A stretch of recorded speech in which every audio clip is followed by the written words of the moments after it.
Hola, mi nombre es Jason y soy estudiante de licenciatura en la carrera de enseñanza de la matemática de la Universidad de Costa Rica en la sede Occidente. El día de hoy les traigo un video acerca de la biografía de Cantor.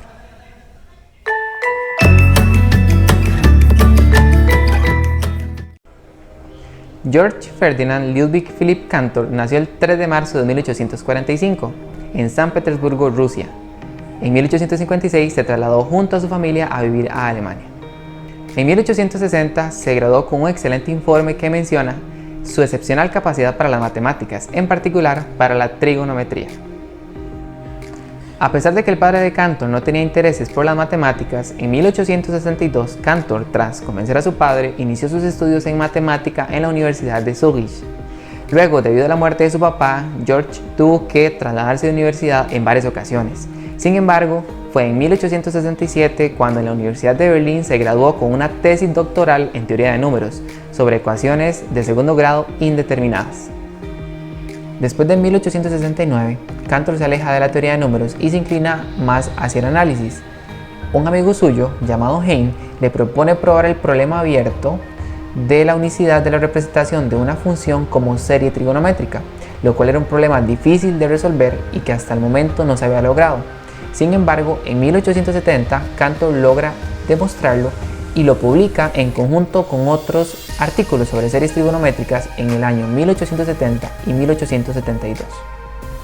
En 1873, Cantor también probó que el conjunto de los números racionales es numerable, es decir, que el conjunto de los números racionales y el conjunto de los números naturales tienen la misma y exacta cantidad de elementos. Además, demostró que el conjunto de los números algebraicos es numerable. Para entenderlo mejor, los números algebraicos son aquellos números que son soluciones de ecuaciones polinómicas de coeficientes enteros. Pero también demostró que el conjunto de los números reales no es numerable, y este descubrimiento fue publicado hasta en 1874.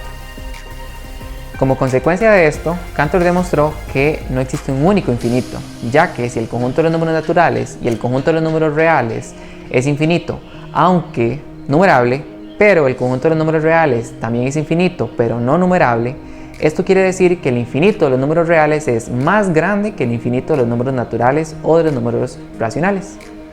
¿Qué? Pues sí, no existe un único infinito. Y si esto no es suficiente, preste atención a lo que viene. Los números trascendentes son números irracionales que no son soluciones de ecuaciones polinómicas de coeficientes enteros, es decir, son lo contrario a los números algebraicos. Y Liouville desde 1851 demostró que estos números efectivamente existen. Sin embargo, Cantor en 1874 demostró que, como el conjunto de los números reales no es numerable, entonces, en cierto sentido, casi todos los números son trascendentes. Cantor se casó con Belle Goodman el 9 de agosto de 1874, a quien en el año 1877 le escribió una carta diciendo: "Lo veo, pero no lo creo". Esto después de haber demostrado que la cantidad de puntos de un cuadrado unidad, incluyendo su interior y frontera, tiene la misma cantidad de puntos que un segmento unidad, incluyendo sus extremos. Esto quiere decir que a cada punto del cuadrado yo le puedo asignar un único elemento en el segmento, y no sobran ni faltan puntos. En 1877, Cantor envía a la revista Creel un artículo sobre la dimensión, y es aquí donde expone el concepto de correspondencia uno a uno, como por ejemplo el del cuadrado unidad y el segmento unidad. También es aquí donde analiza la noción de conjuntos numerables, y es aquí donde estudia también los conjuntos equipotentes, es decir, aquellos conjuntos que tienen la misma cantidad de elementos, como por ejemplo en el caso del conjunto de los números naturales y el conjunto de los números racionales. Luego, entre 1879 y 1884, Cantor publica una serie de 6 artículos para dar una introducción básica a la teoría de conjuntos. En el quinto de esta serie que él publica, Cantor propone lo que él llama números transfinitos, que son como una extensión autónoma y sistemática del conjunto de los números naturales. En este mismo año, 1884, Cantor sufre su primer episodio de depresión, y se especula que uno de los tantos motivos por los cuales sucedió es porque no lograba demostrar su hipótesis del continuo, es decir, que el infinito inmediato más grande después del infinito del conjunto de los números naturales era el infinito del conjunto de los números reales. y esto sigue siendo hasta la fecha una incógnita para los matemáticos. Tras su depresión, Cantor se alejó de las matemáticas y se adentró más en la filosofía. Y fue hasta en 1895 y más tarde, en 1897, que volvió a publicar algo acerca de matemática. Específicamente, esas publicaciones fueron sobre aritmética transfinita. Cantor comenzó a sufrir de ataques de depresión por periodos, y en cada ocasión se alejaba de las matemáticas y sus intereses giraban más hacia la literatura y la filosofía.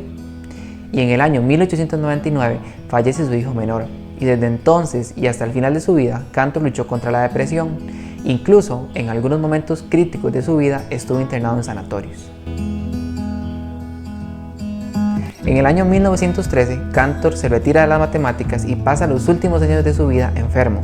Incluso en 1917 es internado por última vez en un sanatorio, desde donde continuamente le escribía cartas a su esposa pidiéndole que le permitiera volver a su casa. Y el 6 de junio de 1918, Georg Ferdinand Ludwig Philipp Cantor muere de un ataque al corazón.